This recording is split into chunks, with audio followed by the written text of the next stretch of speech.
You could be standing directly on top of a 19th century cache, or walking right past a buried Anglo-Saxon hoard, and never know it. Our eyes are easily tricked. Dense moss, shifting shadows, and thick foliage act as optical camouflage, hiding the subtle microtopography that marks a historical site. This historical photograph shows how mapping these sites used to require massive, industrial-grade hardware. Aerial surveys demanded heavy aircraft, specialized degrees, and weeks to process. But modern pro-tier smartphones, specifically those equipped with a dedicated sensor, contain that exact technology. You're carrying an industrial spatial scanner right in your pocket. We no longer have to rely on expensive corporate rigs. Anyone can now bypass optical illusions and map the bare geometric reality of the ground beneath their feet. Most 3D scanning apps rely on photogrammetry, which works by stitching together flat, two-dimensional photographs. True Global LiDAR operates entirely differently. It is an active laser system. Activating the phone's laser array fires 596,000 pulses every second. It measures the exact nanosecond each photon takes to return, calculating precise physical distance. Sweeping the phone aggregates millions of measurements, building a dense 3D point cloud. Because this system relies strictly on the speed of light rather than ambient visual data, it completely bypasses the human eye's vulnerability to shadows, moss variations, or confusing surface colorations. Your phone's standard camera app does not let you see this raw laser data.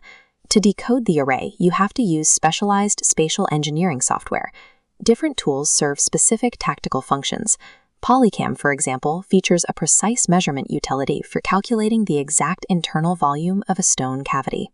SiteScape lets you capture large, uncompressed macro environments and export those raw spatial points directly into desktop GIS software.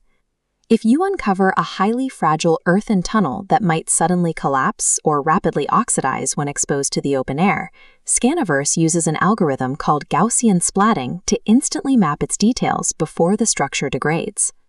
While the lasers don't need external light to calculate distance, your phone's color lens still does. For open-air targets, you want to scan during an overcast day or the golden hour. Soft, indirect sunlight prevents glaring reflections from confusing the device's auto-exposure, while low-angle light highlights small topographical ridges. Walk in slow, parallel lines, pointing the device downward at a 45-degree angle. Ensure sweeps overlap by 50%. For structural anomalies, pivot to execute a vertical scan. Sweep from the masonry's top down to the dirt floor junction, a prime spot for hidden caches. Running through a site and waving the phone randomly will only produce corrupted data. Mastering these rigid physical protocols guarantees high-fidelity results, turning a standard consumer phone into a forensic tool capable of exposing hidden voids. By understanding the physics and applying a disciplined scan pattern, your phone moves from a passive camera to an active archaeological instrument. This historical photograph highlights a Civil War encampment, exactly the type of location where hunters in the United States look for subtle micro-settlements left by tents and colonial cellar holes. In the United Kingdom, researchers deploy the same spatial sensors to trace raised Roman-British field boundaries and map the subtle depressions that hold Anglo-Saxon coin hoards, like the one shown here. This overhead image reveals exactly what the data looks like. LiDAR strips away the surface grass and topsoil layers, clearly exposing the irregular mortar lines and geometric foundations hidden directly beneath. Capturing a pristine point cloud on your phone is only the first tactical step in a modern recovery operation. In the next part of this series, we will export these files into desktop mapping software, synchronize the data with regional ground-penetrating radar, and examine the legal frameworks required to extract your target safely. Once you have configured your smartphone's active DTOF hardware and captured millimeter-accurate 3D point clouds of isolated field anomalies, the technical work is only beginning. An isolated scan of a collapsed stone wall or a suspicious ground depression exists in a vacuum. It lacks the regional landscape data required for professional-level cache recovery. To bridge this gap, you must execute multi-layered data fusion, the process of integrating localized mobile scans with desktop geographic information systems, ground-penetrating radar, and strict legal frameworks. This digital synchronization allows you to build a multi-dimensional search matrix, providing the necessary evidence to target and legally secure deep-seated wealth. If your mobile scanning app does not natively embed real-time RTK GPS coordinates, import your file into Cloud Compare. Use the alignment tools to orient your localized scan with known geographic control points pulled from satellite imagery. Once the point cloud is properly oriented, export it as a standard .las file, which is the required format for geographic integration. Next, open up your master QGIS workspace. You must ensure the project is configured to the WGS84/UTM coordinate datum specific to your search zone. We begin by importing airborne LiDAR topographic models to establish regional elevation and terrain shifts. Over that, we layer a transparent 19th century plat map to reveal historical property boundaries. Finally, we drop your smartphone.las file directly into the stack, providing localized reality.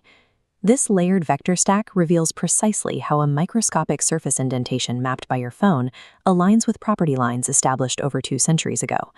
Smartphone LiDAR is an exceptional tool for mapping surface geometry, but lasers cannot penetrate solid Earth.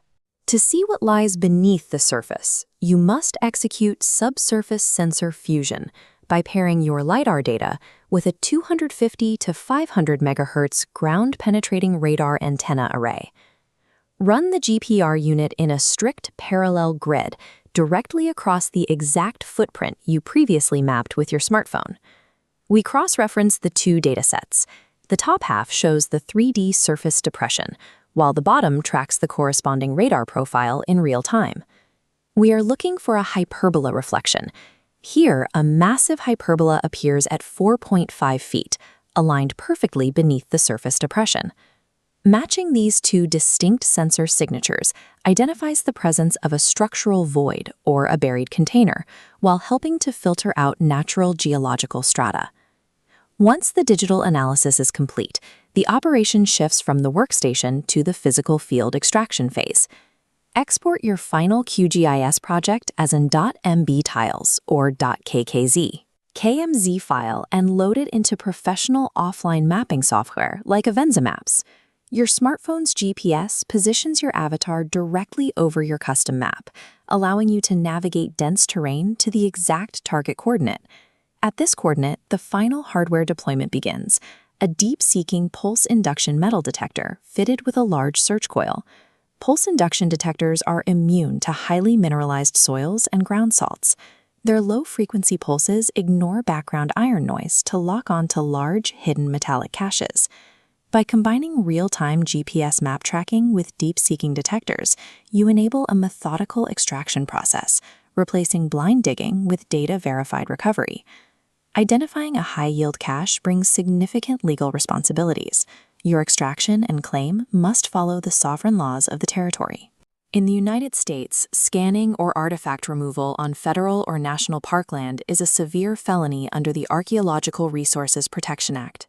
This can lead to imprisonment and the permanent forfeiture of all electronic gear and vehicles. On private property, your primary protection is a written landowner permission and asset split agreement. This contract must be signed before you begin field operations. In the United Kingdom, mapping and recovery must be conducted with the permission of the landowner and tenant farmer, subject to the Treasure Act 1996. If you locate an ancient hoard containing at least 10% gold or silver and over 300 years old, you have a legal requirement to report it to the local fines liaison officer within 14 days. The British Museum will assess the hoard's fair market value. If a museum acquires the find, a financial reward equal to that value is value and split between the finder and the landowner.